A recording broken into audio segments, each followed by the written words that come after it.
کچھ شک نہیں کہ انسان کم حوصلہ پیدا ہوا ہے،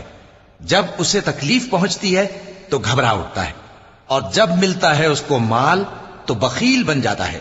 مگر نماز ادا کرنے والے جو نماز کا التزام رکھتے اور ہمیشہ پڑھتے ہیں، اور جن کے مال میں حصہ مقرر ہے، یعنی مانگنے والے کا اور نہ مانگنے والے کا،